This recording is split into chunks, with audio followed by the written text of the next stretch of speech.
எல்லா புகழும் என் அப்பன் முருகனுக்கே. தைப்பூச விரதம் எப்படி எல்லாரும் இருந்தீங்க?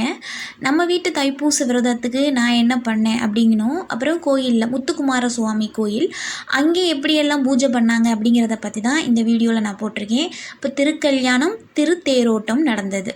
தைப்பூசத்தன்னைக்கு எனக்கு ஃபஸ்ட்டு வேலை வந்து வேலுக்கு அபிஷேகம் பண்ணுறது. நாளே எல்லா வேலையும் பார்த்து வச்சனாடி மறுநாள் காலையில் எழுந்திரிச்சு சாமிக்கு பூ அலங்காரம் பண்ணுறது. அப்புறம் அதுக்கடுத்து நான் வேலை அபிஷேகம் பண்ண ஆரம்பிச்சிட்டேன். வேலுக்கு ஃபஸ்ட்டு பால் அபிஷேகம், அப்புறம் சந்தனம், அப்புறம் குங்குமம், தயிர், பஞ்சாமிர்தம். பஞ்சாமிர்தம் அப்படின்னா அவருக்கு ரொம்ப பிடிச்சமானது பஞ்சாமிர்தம். தைப்பூசம் அப்படின்னா எங்கள் பக்கம்லாம் பயங்கரமாக இருக்கும். ஏன்னா தைப்பூசத்தன்னைக்கு பெரும்பாலும் எங்கள் சைடு உள்ளவங்க பழனியில் இருப்பாங்க.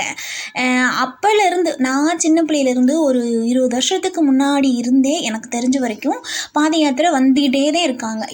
2 வருஷமா 3 வருஷமாலாம் கிடையாது. ஒவ்வொருத்தர் சொல்கிறாங்களே நாங்கள் 2 வருஷமாகவே முருகரை வந்து நாங்கள் நம்பணும் அப்படின்னு. நாங்களாம் அப்போலேருந்து எனக்கு விவரம் தெரிஞ்சதுலேருந்து அப்போலேருந்தே எங்கள் பக்கம் வந்து நடந்து வருவாங்க. ரொம்ப சிறப்பாக இருக்கும்.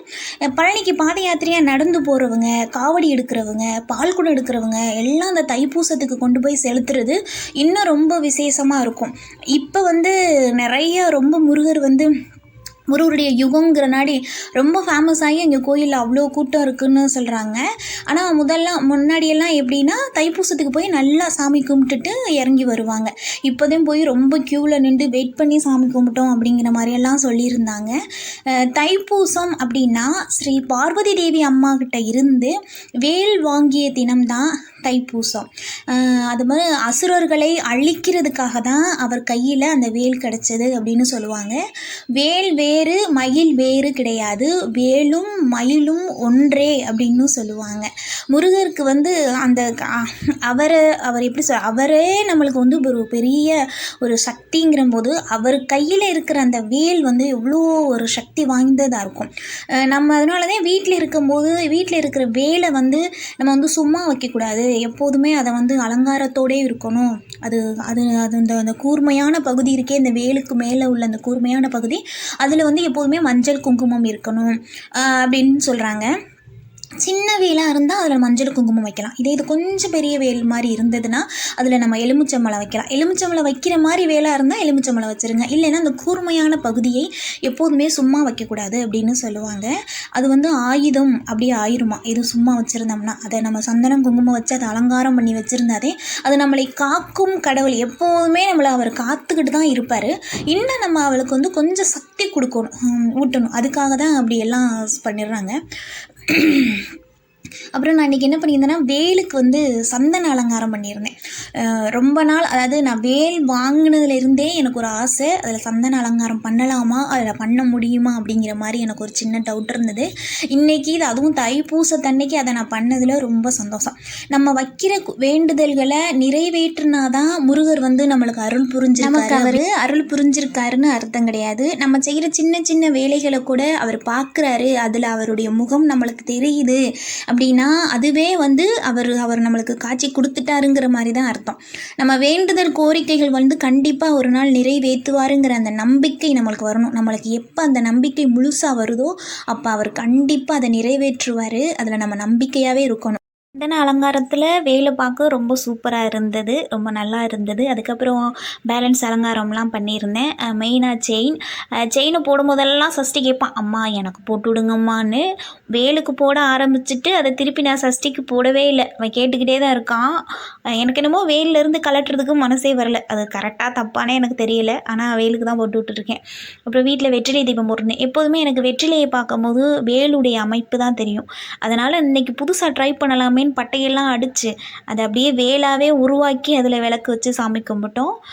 எப்போதும் போல் வெத்தலை பாக்கு பழமெல்லாம் வச்சு சாமி கும்பிட்டாச்சு. அப்புறம் நம்ம வீட்டிலே வச்சுருந்த பொங்கல், 2 பொங்கலில் ஒன்று சக்கரை பொங்கல், இன்னொரு வந்து நாங்கள் வந்து வெள்ளை பொங்கல் பொங்குவோம். அதுக்கு பொதுவாக பால் பொங்கல் பொங்கினோம். இப்போ நம்ம வீடாக இருந்தால் வெண்பொங்கல் பொங்குனா அதை கொண்டு போய் மாட்டுக்கு கரைச்சி விட்டுறலாம். ஆனால் இங்கே என்ன பண்ணுறது, அது எப்படி நம்ம தான் சாப்பிட்டாகணும்னு சொல்லிட்டு அதை பால் சாதமாக செஞ்சிட்டோம். இப்போ எங்கள் ஊர்லலாம் தை 1 அன்னன்னைக்கு நம்ம தைப்பொங்கல் வருதுல, அன்னைக்கு பொங்க வைக்க முடியாதவங்க எல்லாருமே என்ன பண்ணுவாங்க அப்படின்னா, தைப்பூசத்தன்னைக்கு வைப்பாங்க. ஏன் பொங்க வைக்க முடியல அப்படின்னா, ஏதாவது தீட்டாயிருச்சு, கன்னி தீட்டாகுது அப்படின்னு ஏதாவது தீட்டாயிருச்சுன்னா 16 நாள் ஆகலை தை 1 அன்னைக்கு அப்படின்னா, தைப்பொங்கல் அன்னைக்கு தைப்பூசத்தன்னைக்கு நம்மளுக்கு எப்படி தைப்பொங்கல் அன்னைக்கு என்ன மாதிரி பண்ணுவோமோ அதை அப்படியே தைப்பூசத்தன்னைக்கு பண்ணிடுவாங்க. அதாவது மஞ்சள் கிழங்கு கட்டுறது, கரும்பு வைக்கிறது எல்லாமே பண்ணி பொங்கல் வைப்பாங்க. ஏன்னா வைக்காமல் விட்டால் அடுத்தடுத்த வருஷங்கள் அப்படியே தட்டிரும்னு சொல்லுவாங்கள்ல. அதனால் அந்த இதை எதுவுமே கணக்கு பார்க்காம தைப்பூசத்தன்னைக்கு எப்படியும் வச்சு விட்ருவாங்க. அதே நம்ம ஒவ்வொரு ஊரில் ஒவ்வொரு வழக்கம் இருக்கும்ல. எங்கள் ஊரில் இந்த வழக்கம் தைப்பூசத்தன்னைக்கு பொங்க வைப்பாங்க. இல்லை தை 1 அன்னைக்கு பொங்க வச்சுட்டாங்கன்னா தைப்பூசத்தன்னைக்கு வீட்டில் வச்சு சாமி கும்பிடுவாங்க. காலையில் நல்லபடியாக சாமி கும்பிட்டாச்சு. ஈவினிங் கோயிலுக்கு போகணும் அப்படிங்கிறனாடி நைட்டுக்குள்ளே சாப்பாடை மதியானமே சமைக்க ஆரம்பிச்சிட்டேன். நைட்டு நம்ம விரதம் விடணும் அப்படின்ட்டு ரொம்பலாம் நிறைய செய்யலை. சாம்பார் 2 பொரியல் அப்புறம் அதான் பண்ணியிருந்தேன். எடை போட்டு படைக்கணும் அப்படிங்கிறது தான் என்னுடைய ஆசை. சமைச்சு ரெடி பண்ணி வச்சுட்டு கோயிலுக்கு போயிட்டு வந்துடலாம்னு போனால் அங்கே ரொம்ப லேட் ஆயிடுச்சு. வர்றதுக்கு லேட் ஆயிடுச்சா.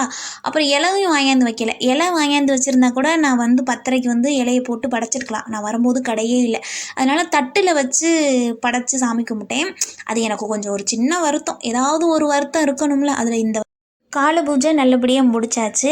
ஈவினிங் போல் ஒரு 4 மணி இருக்கும். அப்போவே கோயிலுக்கு போயிட்டோம். கோயிலில் பாருங்கள் தோரணை எப்படி கட்டியிருந்தாங்க. அந்த ஸ்டெப்பு ஃபுல்லாகவே வாழை மரம் 2 பக்கம் கட்டியிருந்தாங்க. பார்க்க அவ்வளோ அழகாக இருந்தது. முருகரும் மேலேருந்து கீழே வந்துட்டார். எல்லாம் எடுத்துகிட்டு வந்துட்டாங்க. ஒரு கல்யாணக்கார வீட்டுக்கு போனால் என்ன ஃபீலிங் இருக்கும், 2 பக்கம் வாழை மரம் தோரணை, அதே ஃபீலிங்கோடு தான் இருந்தோம் கோயிலில். எல்லாம் அபிஷேகமே பண்ணியிருந்தாங்க. எல்லாமே சூப்பராக பண்ணியிருந்தாங்க. ஓரளவு கூட்டம் இருந்தது. அபிஷேகம் ஆகும்போது ஓரளவு கூட்டம் இருந்தது. திருக்கல்யாணத்துக்கு பார்த்திங்கன்னா ஃபுல்லாக சரியான கூட்டம். அபிஷேகம் எங்களாலே கொஞ்சம் தான் பார்க்க முடியும். ஏன்னா அவங்க அபிஷேகம் பண்ணுறதுக்கு ஆளுங்க சுற்றி நின்று அபிஷேகம் பண்ணிக்கிட்டே இருந்தாங்க. ஏன்னா அவங்களே நம்ம குறை சொல்ல முடியாதுல்ல. அவங்க எல்லா பொருளையும் எடுத்து கொடுக்கணும் பண்ணணும். அப்படிங்கிற போது நாங்கள் கொஞ்சம் அங்கிட்டு அப்படியே முருகரை பார்த்தோம். எப்படியோ முருகர் காட்சி கொடுத்துக்கிட்டே தான் இருந்தார்.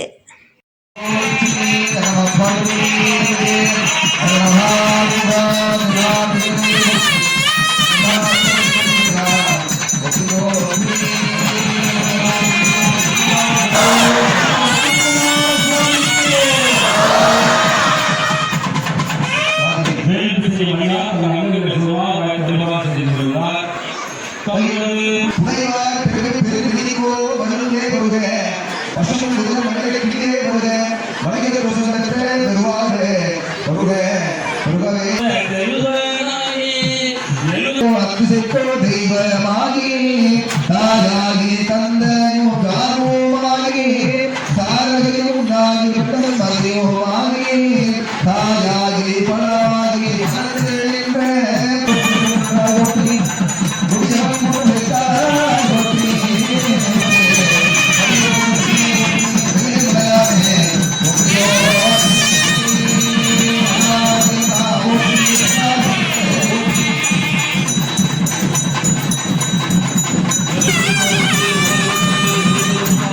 அனைவரும்